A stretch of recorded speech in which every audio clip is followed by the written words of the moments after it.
couple months ago, when Carolyn told us that she was coming down, I had planned to do another installment today on the book that we visited last summer on redemption and repair. And I thought that was a great idea. But so many things have changed between then and now. And I thought I would call an audible and I would do a talk with us today called Hope and Fire in the Wake of Change. And a lot of this started and was influenced by when I was a little kid, but we're going to get to that in just a second. So, good morning, my friends. I know the air is heavy. We have the fires to our north, to our south. It's raining now, and as I was driving in this morning, it was raining pretty hard over in, oh my goodness, my memory is going bad. They say these are senior moments, and I'm not really that old, but I'm starting to realize I'm getting older. The El Cajon Pass, thank you. When I was coming through the pass, it was extremely foggy, very low visibility, and yet and still, people were still confident enough to go zipping by me at like 75, 80 miles an hour, and it was only 15 feet of visibility. But no matter what's going on out there, and no matter what faces our nation as a whole, the soul of the nation is its people. It's not its president. And so the question before us is not merely what will the new administration, the new president, and the new cabinet do, but the better question is, what will we do? See, when I was a child, I grew up in Huntsville, Alabama. Well, mostly in Huntsville, Alabama, some in Philadelphia. So I have an interesting mix. But from grades 1 through 7, I grew up in Huntsville, Alabama, and I went to a Seventh-day Adventist school in Huntsville, Alabama. And so what that meant was I was at church a lot. So when I was in 4th grade to 7th grade, my classes were actually in the church. So I was in church every day, Monday, Tuesday, Wednesday, Thursday, Friday. I forget what I was there for on Saturday, because Seventh-day Adventists, if you haven't picked that up and you don't already know, they go to church on Saturdays. So Saturday I was there, Sunday I was there for some youth activity, and Monday through Friday I was there. Now, I was a very inquisitive and very smart kid, and Pam is going to put up a slide for us. And one of the things that captivated me as a kid being in this big church, and it was a big church, it wasn't a little church, it was a big church, was the stained glass window. And it's not the greatest picture, but I took this at my niece's high school graduation last year. She goes to the academy that's on the campus. So this is at Oakwood College. Oakwood College is a Black Seventh-day Adventist university. It's Oakwood University now. When I was a kid, it was Oakwood College. It's a Black Seventh-day Adventist university in Huntsville, Alabama. Another factoid, it was founded by a prophetess named Ellen G. White.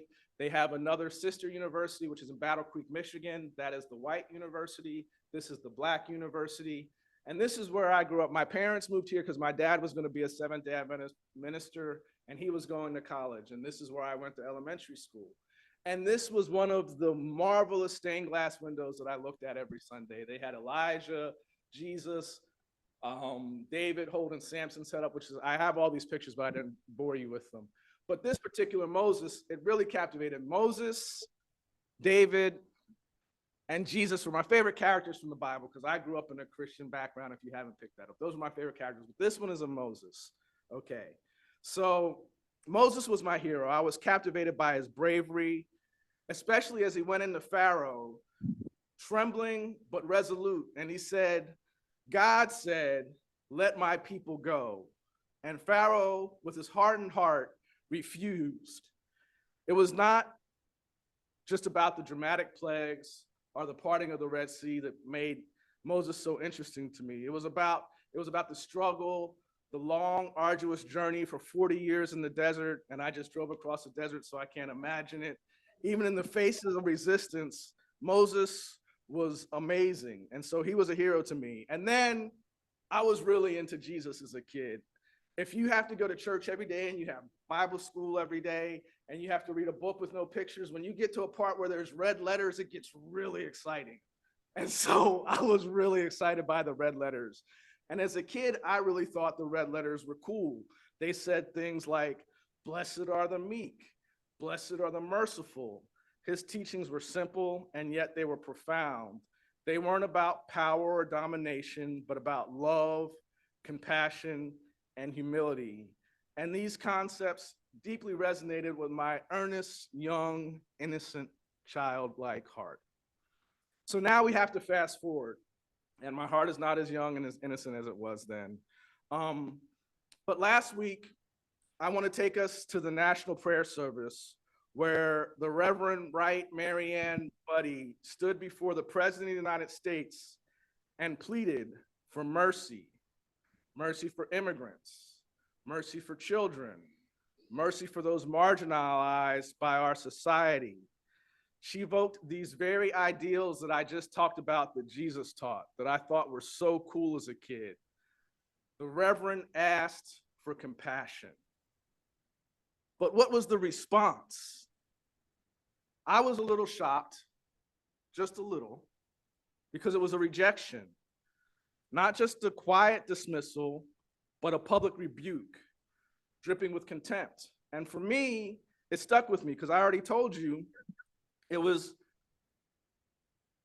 a reminder of Pharaoh to me. So it stuck as a failure of leadership and the echo of the hardened heart that I saw in Pharaoh as a kid. And so I'm not trying to say that we're slaves in Egypt and we don't have actual physical chains of iron, but there is systemic injustice. There is inequality. There is a culture of contempt that threatens to pull us further apart. History has shown over and over again that there will always be those who harden their hearts to the cries of the vulnerable. But history also shows us something else, the enduring power of those who refuse to give up hope. So in my own personal reflections, I find a connection between Moses's burning bush moment and the challenges we face today. If you can put that slide up for me. So if you guys don't know the story of Moses, the story of Moses is in Exodus, which is in the Old Testament. And Exodus tells us that Moses was out and about one day and he came upon a burning bush. And the story says that that burning bush contained the voice of God, and that voice of God spoke to Moses. And I just learned this week, because every now and then, I'm Don West Jr., my father is Don West Sr. And every month or so, he'll send out an article or a devotional or something that he clips. And he sent out a devotional this week, and it actually had the story of Moses, and it was about the Exodus, and it had this term in it. Theophany, oh my goodness, what is it, Dara? Theophany. Theophany are moments when God appears, and it often happens either vocally or physically to people. But Moses heard God's voice in the flaming bush, and it said, "I have seen the misery of my people, so go now."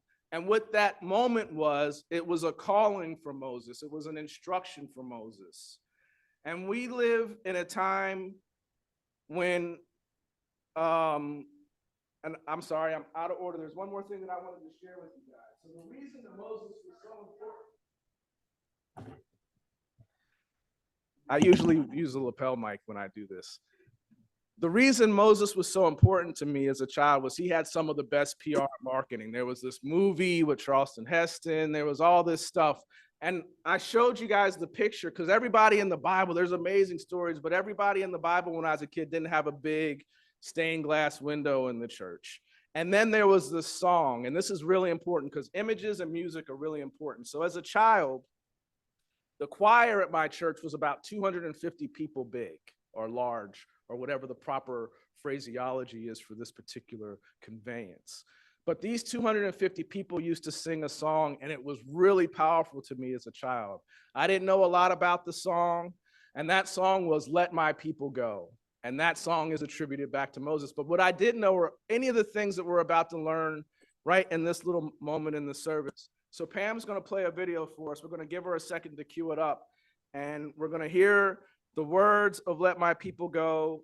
There's a photo tribute that runs behind it. I'm going to share just a couple of facts about Let My People Go that I didn't know as a child. I didn't know all of these until some early this morning as I was preparing to come and see you today. Who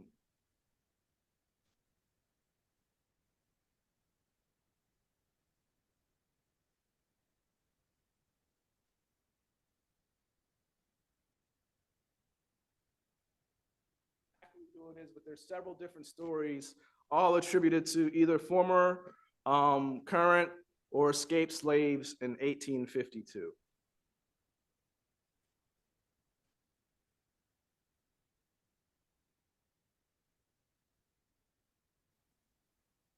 When Israel was in Egypt's land, let my people go. Oppressed so hard they could not stand, let my people go. Go down, Moses, way down in Egypt's land. Tell Pharaoh, let my people go. Thus saith the Lord, bold Moses said, let my people go. If not, I'll smite your firstborn dead. Let my people go. Go down, Moses, way down in Egypt's land. Tell Pharaoh, let my people go. No more shall they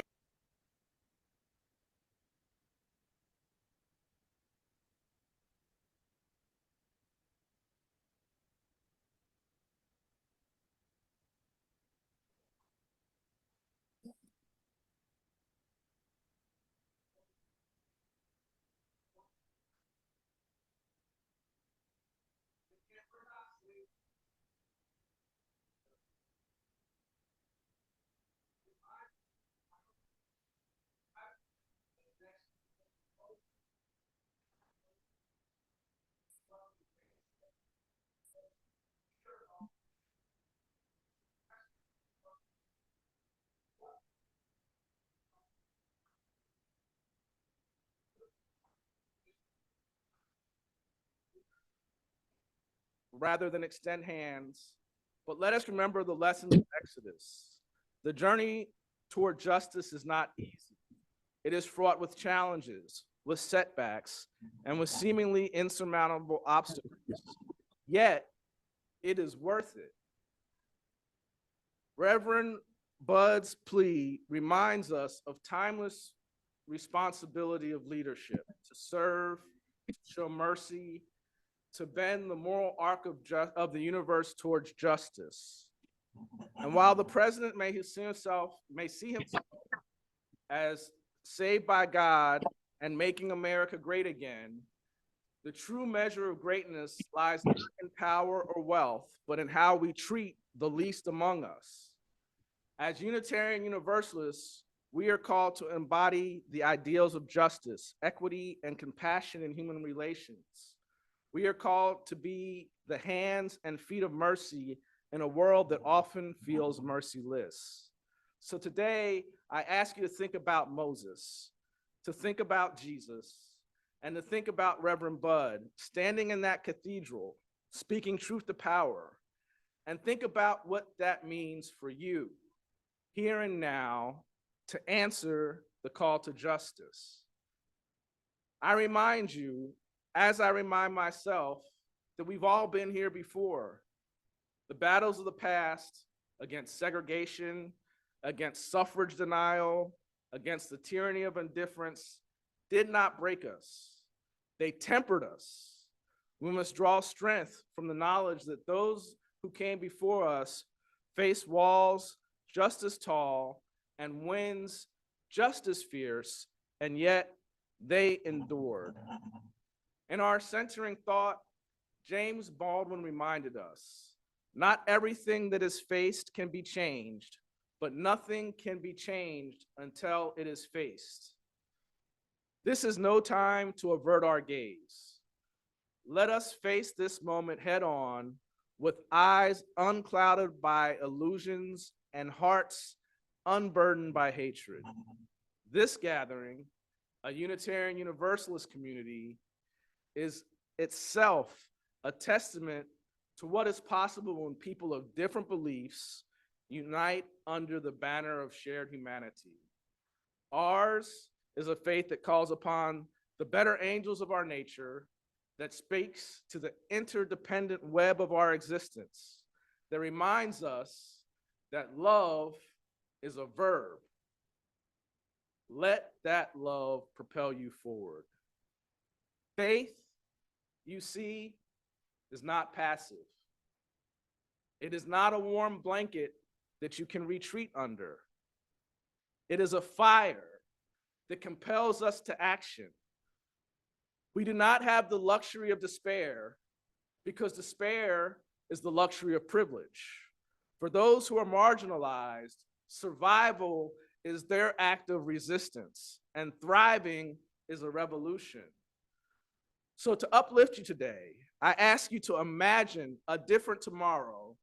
Picture a world where compassion outweighs division, where leaders are stewards of the common good, not architects of exclusion. Such a world is possible, but only if we build it. So I charge you, speak truth, even when your voice shakes. Advocate for people and policies that reflect the inherent worth and dignity of every person. Resist the temptation to see your neighbor as your enemy. Instead, see them as someone who, like you, is caught in the web of history and the tides of uncertainty. Finally, let us talk of hope, not as a passive wish, but hope as an act of defiance. Hope is picking up the pen when the story seems lost. Hope is showing up to vote, to protest, to organize, even when the odds are long. Hope is believing in the possibility of change, not because it's guaranteed, but because it's necessary. So in closing, I leave you with this. America's soul is not lost, but it is being contested. And the outcome of that contest depends not on those in power, but on those who persist. So persist, speak, march, dream. Let us be together the architects of a brighter tomorrow. This is our burning bush moment. May we approach it with courage, with mercy, with Reverend Bud-like budness, and with the unshaken belief that a better world is not only possible, but inevitable if we are willing to fight for it. Amen, namaste, and blessed be.